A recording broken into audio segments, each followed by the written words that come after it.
Hey guys, in this video we're going to take a look at EIGRP leak maps. Now leak maps can be applied in a few different areas. I actually crossed that out, didn't I? So leak maps can be applied in a number of different areas. So you can apply them when you're doing something like a summary, and you can apply them when doing stub routing. Now, I'm not going to go into, in this video, I'm not going to go into the details of summarization or the details of stub routing. I'm going to concentrate on leak maps. I'm just going to use these guys as an example. So if I blow past the actual configuration of the actual stub routing or summary, don't get upset. Just go and watch that stub routing video or watch that summary routing video so that you understand those concepts first, and then we can get over to the leak maps. Now, the whole idea of a leak map, the logic of a leak map is the same kind of regardless where you apply it. So let's use a summary as our first example here. So let's say that we have a summary that we are advertising from router 6 to router 4. And let's say that that summary is 192.168.6.0/24. And let's say that out of that summary, we would rather say 192.168, let's say 6.1/32, as well as the summary. So on router 4's routing table, we want him to have two entries. We want to see the summarized route as well as this individual prefix that's within that summary. What we can do is we can apply the summary first to obviously get us our summary. Then we can go ahead and we can apply that leak map. And what that leak map is going to say is that whatever matches the leak map, allow through, right? Because normally the summary route is going to suppress all of those more specific routes. So this would suppress 6.2, 6.3, you know, and so on and so on and so on. But what if I want these individual prefixes to be actually displayed in router 4's routing table and have them individually advertised? Well, that's what a leak map does. A leak map allows routes to leak out of whatever configuration you have. So if you have a stub route, if you have a stub router configured, and you're by default, because you're having a stub router, you're suppressing certain things or you're not sending in certain routes, you can apply a leak map and allow them out around that stub configuration. Now, the only thing that this does not work with is the receive only. So just like I mentioned in the stub routing video, the receive only is kind of this red-headed stepchild. If you notice in the stub video, I kind of alluded to the fact that, you know, we would go over the leak map with regards to receive only, and that's why I said that, because some folks kind of think that, all right, I'll set up this as receive only, and then I'll set up a leak map so that I can only advertise, you know, specific prefixes out, and it doesn't work that way, okay? You can't do a receive only with any other option. That includes a leak map, all right? So I wanted to be clear with that in this video because it kind of centers around the leak map. So let's actually get this going here. So we'll have an ASN here of, let's say, 1, 2, 4, 6. And the reason is because we're going to get router 1, 2, 4, and 6 in this direction here, going in an EIGRP adjacency, and we'll kind of play around with this in some different ways. So let's go to router 1, and let's do this guy. We'll do this guy in named mode. So we'll say config T router EIGRP, and we'll call this leak because essentially that's what we're testing.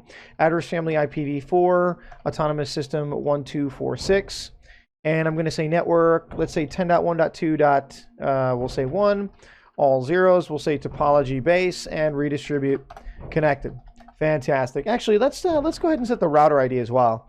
I don't usually do this in my videos with EIGRP because EIGRP is a lot quicker. But just as a side note here, I know this is off topic. Your EIGRP router ID is going to be automatically selected from the highest IP address that you have, and it's going to pick that from the loopback addresses first. If you don't have any loopbacks, then it'll pick the highest interface IP address that you have. But again, in production, I generally set this automatically, or I should say manually, because I want to be able to see who my neighbors are and be able to detect them based on their router ID. So let's go to router 2. We'll do this guy also in named mode because why not? So we'll say router EIGRP leak address family IPv4 autonomous system 1246, and we'll do this guy in network quad zeros. We'll do router 4 in classic mode because, well, why not? EIGRP 1246 network. We'll do all quads here, and then let's head over to router 6. Wake him up a bit, config T router EIGRP 1246, and we will do this guy in 10.4.6.6, all zeros, and we'll go ahead and say redistribute connected.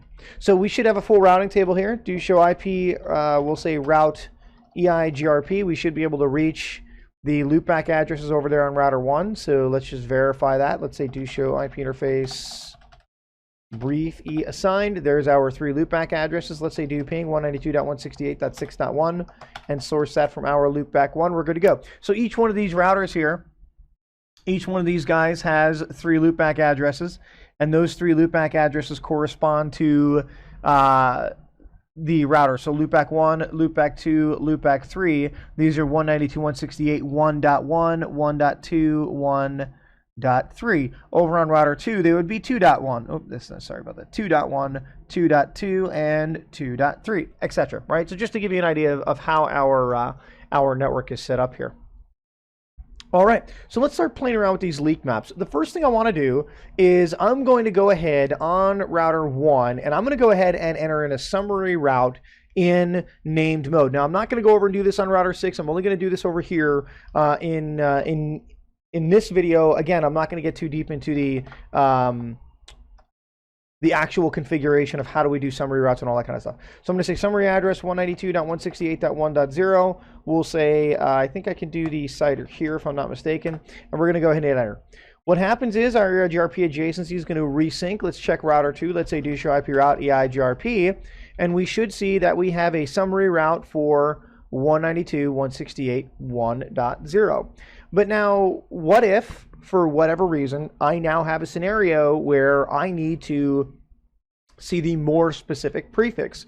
So perhaps the summary is coming in this direction from router 2, and perhaps there's also a summary coming from this direction on router 3. I'm sorry, from router 1. So router 1 is summarizing this way, router 3 is summarizing this way. And maybe for whatever reason, I want the more specific prefix of 192.168.1.1/32 to come from this direction, okay? Can I do that? And the answer is, of course I can. What I can do is I can set up this leak map option. So let me just hit the up arrow here once. And where's our summary? Where were we? Oh, I exited out of the interface. AFI, let's see, E00. And let's say do show run section router EIGRP. And let's go into, oh, I'm on the wrong router. Duh. There we go.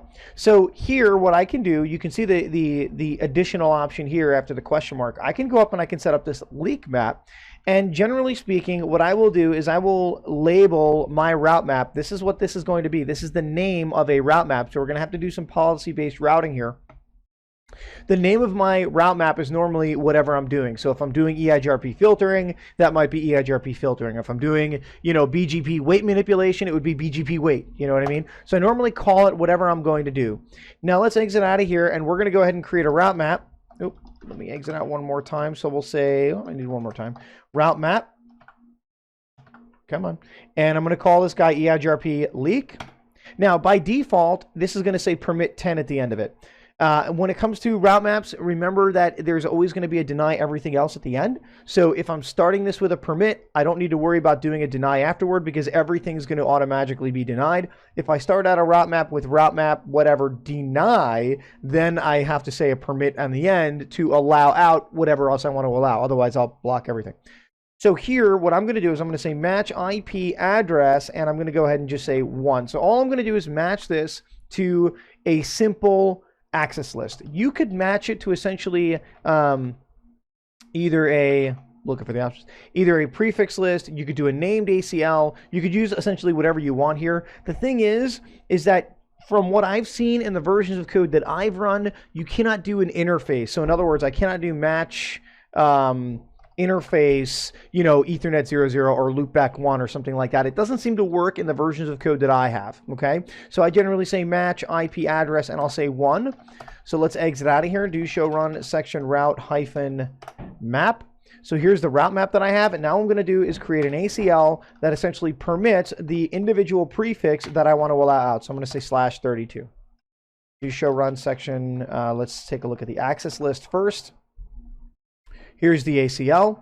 Do show run section. Oh, the route map's already above here.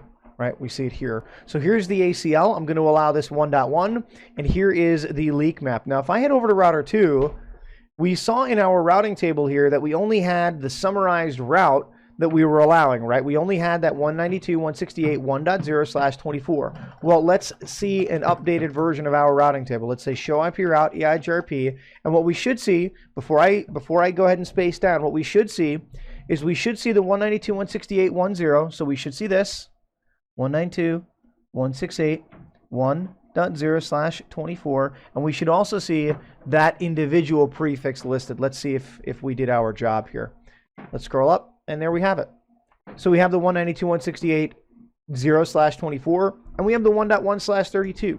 So a leak map is a way that we can allow these more specific prefixes essentially out, right? Let's go on router 6 here. And actually, you know what? Let's go ahead and let's play with router 2. Actually, you know what? We've messed with named mode. Let's pick on classic mode here for a minute. Again, not going to get too far into the stub versus the summary routes and all that kind of stuff. I'm just going to deal with the actual leak map itself. Okay. So you already see how we can do a leak map in named mode. Let's go ahead and let's make this guy a stub router. At this point, let's see what happens. Now we know by default, if I go to 2. And say do show IP EIGRP neighbor and say detail, we should see that by default, we can see here that router 4, here's router 4. We didn't set the router ID, so we have to know that by the IP 10.2.4.4, and there's the address. We can see here that stub peer advertising is going to be the connected and summary. So in other words, this guy's a stub router. We're going to suppress queries, and we are only going to be advertising connected or summary routes. So in theory, if I say do show IP route EIGRP, we should not see the 192.168 prefixes that are coming in from router 6. Do show IP interface brief E assigned. So right now, router 4 is a stub router. We have these routes that are behind router 4 that are coming in from router 6. Does router 4 have them? Do show IP route EIGRP? Yes, he does. But now router 2 needs to get them. Why? Because we've broken full reachability here, right? Router 1 doesn't have them. Do show IP route EIGRP. Router 1 doesn't have them. If I say do ping 192.168. Let's say 6.1, and we source that from our loopback 1. That was an O. Let's say source loopback 1. We can't get there. But does router 6 know about router 1? Do show IP route EIGRP. Doesn't look like we do, right? So we have an issue, right? We have an issue because now that we've said that router 4 is a stub, he's not advertising anything in either direction. So this is a problem. We need to be able to allow these loopback addresses here from router 1 to get all the way through router 4 over to router 6 and go back in the other direction. So now this is a problem. What we're going to do here is we are going to allow a stub leak map. So what we'll do is we'll say EIGRP stub, and all I'm going to do is say leak map. Now, if you hit the question mark here, you'll see that the leak map is an option. Allow dynamic prefixes based on a leak map. Okay. Now, I could try some other options. I could maybe set up a summary if I wanted to. There are other options to try and make this work. But again, you clicked on the leak map video, so we want to take a look at leak maps.